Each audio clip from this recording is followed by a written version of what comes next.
If you're waiting to feel like your best self before acting, you've got it backwards. Your identity never is going to come first. And actually waiting for that to happen is probably what's kept you in the boat that you're in for years, decades for some of us. We wait to feel different, but our identity is shaped by our behavior. Action always comes first. You have to move despite how you feel. The gift that comes with that is the confidence will follow. You don't wake up transformed. Becoming happens mid-process. You have to move, and you have to have the faith that the feeling is going to come. This is what I'll have people do. I want you to sit right now, and I want you to think about the best version of yourself, the version of yourself that you aspire to be. Now take your day to day and ask yourself, what would that version of me do right now? What decisions would they make today? And the secret is you can make that decision. You can do what it is you think they would do. And when you do that, that version of you isn't in some distant future. You become that person in the moment. Just ask yourself, what would they do? If you're not sure what to do, take the decision out of your hands and put it in theirs. And I promise you, because they want to be here just as much as you want them to be here, trust the answer that comes, because it usually comes to us quickly. You know what you should be doing. You know that we should be moving more. We should be watching what we're eating. We know that we should put down the phone and we should get outside. We know what we should be doing, but that's not our identity. We don't see ourselves as that person, which is okay right now. I'm not asking you to see yourself as that person. I'm just asking you, what would that person do? And then I need you to start taking the actions that person would take until the day that that person and who you currently are realize they're one and the same. Be consistent. It will beat the intensity. You have the repetitions making the decisions of who you want to be, and one day you're going to look in the mirror and realize you are them. Look, I would place the bet that if you're not sure what that first decision should be, that it should be to get up early in the morning. And if anything inside of you just had a little bit of a cringe, then you probably know that I'm right. We've centered what we do around the most common decision that people know they should make, but avoid.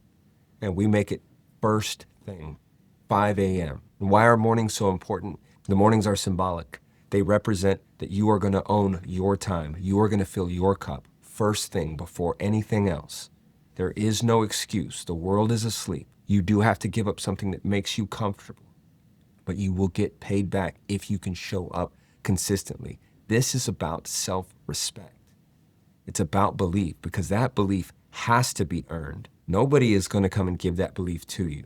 Motivation lets you get a glimpse of it, but that belief grows through evidence. That evidence is going to come from your action. It's going to come from saying, I'm not setting 15 alarms. I'm setting one, and it's a non-negotiable. There is no snooze. There is just putting my feet on the floor when I really don't want to. The discipline is going to bridge those motivation gaps. You are going to be around a community of people who had to make the same decision. Are you going to do it perfectly? Probably not. But if you win more days than you lose, I guarantee you that belief will grow.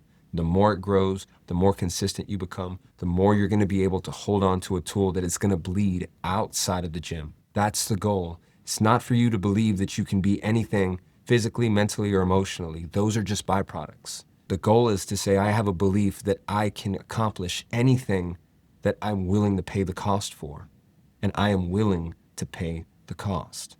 I have a woman, she's 41, and she has done what we've all done. I made the resolution, I bought the plan, I've started the workout, signed up for the gym, and it ultimately always failed. Nothing changed other than the fact that there was a group of people that expected her to show up and encouraged her to do it. Her belief was, when I fail, I'll be able to get back up. And because of that, she's down right now, I think, 29 pounds. She said she's seen a number on the scale that she hasn't seen in 20 years. She'll still tell you that there's days that she doesn't want to get up, that she dragged herself there. She is very clear about telling you, I don't want to be here today. But she is there in the room telling us that. It's not a text message that she sends. Not anymore. Her belief now is, even when I feel this bad, I'm still going to show up, not because I want to, but because that is who I am. That's become her identity. And I have a room full of people who are like that. I have dads, I have coaches, I have husbands, I have people who are going through divorce, I have people who life just kicked the shit out of them. And they didn't feel like that was in the tank anymore. And now, despite whatever it is that they're going through, they have a belief that they can get themselves up and they can get themselves to a community at 5 o'clock. And every single time at the end, every single person is looking for the fist bump because they came in, they showed up, and they earned that belief. If you never worked with me, that is what I want for every single person who watches this, to know that they have to go earn it. But if they do, that belief is real. And once you have that belief, there is no limit to what you can do, because it's no longer about your circumstance or your feeling, but it's about what you believe is possible. If we felt great all the time, then it wouldn't be anything inside of us. That story would be horrible. Who would be inspired by that? It's the person who says, I had every single obstacle. I finally made it to the castle only to realize there was a huge dragon guarding the gold. But now I'm the kind of person that says, if I see a dragon, I know there's gold on the other side. Instead of saying this obstacle is going to stop me from getting there, every time there's an obstacle, I know there's something worth it on the other side. There wouldn't be something protecting it if it wasn't worth it. So the hell with how I feel, I'm going for the prize on the other side, because my feelings will change once I get there.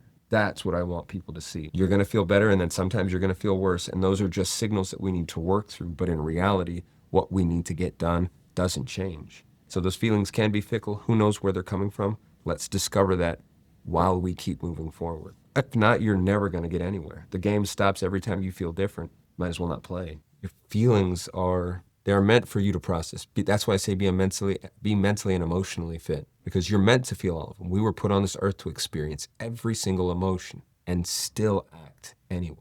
What goes on internally is its own world. What goes on externally, it's its own world. And we have to learn to navigate both of them to the best of our abilities at the same time.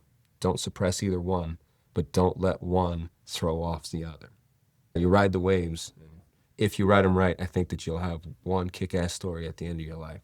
And that's what I'm going for.